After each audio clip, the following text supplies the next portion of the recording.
Hello friends, आप सभी दोस्तों का स्वागत है हमारे यूट्यूब चैनल अंसराज स्टडी पॉइंट में। तो फ्रेंड्स, आज इस वीडियो में देखेंगे 26 और 27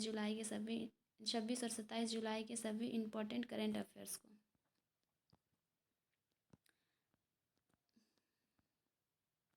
तो चलिए फ्रेंड्स, शुरुआत करते हैं। द्रौपदी मुर्मू ने भारत की 15वीं राष्ट्रपति के रूप में शपथ ली। नवनिर्वाचित राष्ट्रपति द्रौपदी मुर्मू ने 25 जुलाई को भारत की 15वीं राष्ट्रपति पद की शपथ ग्रहण की। भारत के प्रधान न्यायाधीश एन.वी. रमन्ना ने श्रीमती मुर्मू को शपथ दिलाए। शपथ ग्रहण समारोह संसद के केंद्रीय कक्ष में आयोजित किया गया था।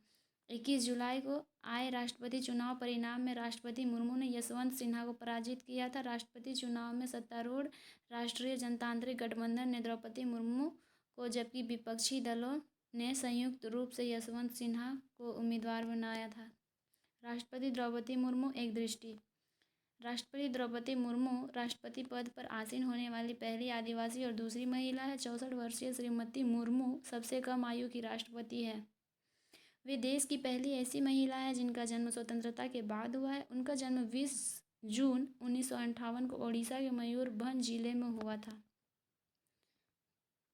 श्रीमती मुर्मू ने वर्ष 1997 में पहली बार राजनीति में प्रवेश किया, जब वे ओडिशा में रायरंगपुर अधिसूचित क्षेत्र परिषद की पार्षद चुनी गई।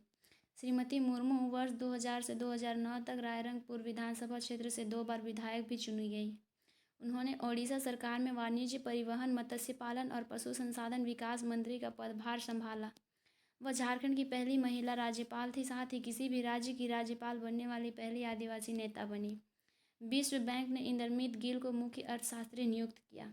विश्व बैंक ने भारतीय नागरिक इंद्रमीत गिल को मुख्य अर्थशास्त्री और विकासात्मक अर्थशास्त्र का वरिष्ठ उपाध्यक्ष नियुक्त किया है। श्री गिल अमेरिकी अर्थशास्त्री कार्मेन रिनहार्ट का स्थान लेंगे और उनकी नियुक्ति 1 सितंबर 2022 से प्रभावी होगी। मुख्य बिंदु: वर्तमान में Shri Gill equitable growth finance and institutions के उपाध्यक्ष हैं, जहां वे मैक्रो इकोनॉमिक्स, ऋण, व्यापार, निर्धनता और प्रशासन विभाग के प्रभारी हैं। विश्व बैंक के अध्यक्ष डेविड मालपास ने कहा कि इस पद पर श्री गिल की नियुक्ति से आर्थिक संतुलन, आर्थिक वृद्धि, निर्धनता और जलवायु परिवर्तन जैसे विषयों पर सरकारों के साथ काम करने की उनकी नेतृत्व क्षमता, विशेषज्ञता और व्यावहारिक अनुभवों का लाभ मिलेगा। विकासात्मक अर्थशास्त्र में इंद्रमीत गिल का बौद्धिक योगदान सराहनीय रहा है। श्री गिल विश्व बैंक में मुख्य अर्थशास्त्री के रूप में काम करने वाले दूसरे भारतीय होंगे। इससे पहले श्री कौशिक बसु 2012 से लेकर 2016 तक विश्व बैंक में मुख्य अर्थशास्त्री थे। भारत सेना के तीनों अंगों की संयुक्त थिएटर कमान स्थापित करने की घोषणा। रक्षा मंत्री राजनाथ सिंह ने सेना के तीनों अंगों की संयुक्त थिएटर कमान स्थापित करने की घोषणा की। इस कमान का उद्देश्य सशस्त्र बलों के बीच समन्वय बढ़ाना है। उन्होंने यह घोषणा जम्मू में 24 जुलाई को कारगिल शहीदों को श्रद्धांजलि देने के लिए आयोजित एक कार्यक्रम में कहा। रक्षा मंत्री के संबोधन के मुख्य बिंदु: भारत रक्षा उपकरणों के मामले में दुनिया के सबसे बड़े आयातक से एक निर्यातक बनने की दिशा में तेजी से आगे बढ़ रहा है। भारत रक्षा उत्पादों का दुनिया का सबसे बड़ा आयातक था। आज भारत दुनिया का सबसे बड़ा आयातक नहीं है, बल्कि रक्षा निर्यातक में शामिल शीर्ष 25 देशों में से एक है। देश ने 13,000 करोड़ रुपये का रक्षा निर्यात शुरू कर दिया है और 2025-26 तक इसे बढ़कर 35,000 रुपये से 40,000 करोड़ रुपये करने का लक्ष्य रखा गया है। 26 जुलाई कारगिल विजय दिवस की 23वीं वर्षगांठ मनाई गई। प्रत्येक वर्ष 26 जुलाई को कारगिल विजय दिवस के रूप में मनाया जाता है। यह दिन वर्ष 1999 में कारगिल युद्ध में पाकिस्तान पर भारत की विजय और देश के लिए प्राण न्यौछावर करने वाले सैनिकों की याद में मनाया जाता है। इस वर्ष 2022 में कारगिल विजय दिवस की 23वीं वर्षगांठ मनाई गई। 26 जुलाई 1999 को भारत ने ऊंचे इलाकों की उन सभी चौकियों की कमान सफलतापूर्वक हासिल कर ली थी जिन पर पाकिस्तानी आक्रमणकारियों ने कब्जा कर लिया था। देश दुनिया एक संक्षिप्त दृष्टि। सामयिक घटना चक्र का डेली डोज।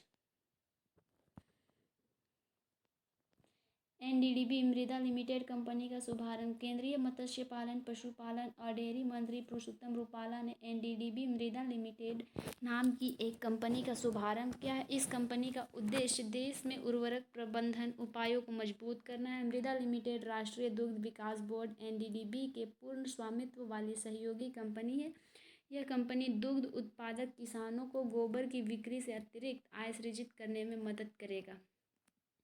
शेख अहमद अल सबाह कुवैत के नए प्रधानमंत्री नियुक्त। शेख अहमद नवाफ अल अहमद अल सबाह को कुवैत का नया प्रधानमंत्री नियुक्त किया गया है। प्रधानमंत्री नरेंद्र मोदी ने शेख सबाह को कुवैत का प्रधानमंत्री नियुक्त होने पर बधाई और शुभकामनाएं दी हैं। भारतीय सेना के शांति रक्षकों ने कांगो में सशस्त्र गुटों की लूटपाट नाकाम की। संयुक्त राष्ट्र की शांति सेना में शामिल भारतीय सेना के शांति रक्षकों ने कांगो गणराज्य में सशस्त्र गुटों की लूटपाट की कोशिश नाकाम कर दी है। इन गुटों ने भारतीय सेना के संचालन केंद्र और लेवल 3 अस्पताल सहित बड़े पैमाने पर संयुक्त राष्ट्र की परिसंपत्तियों को लूटने में नाकाम की है। Thank you friends.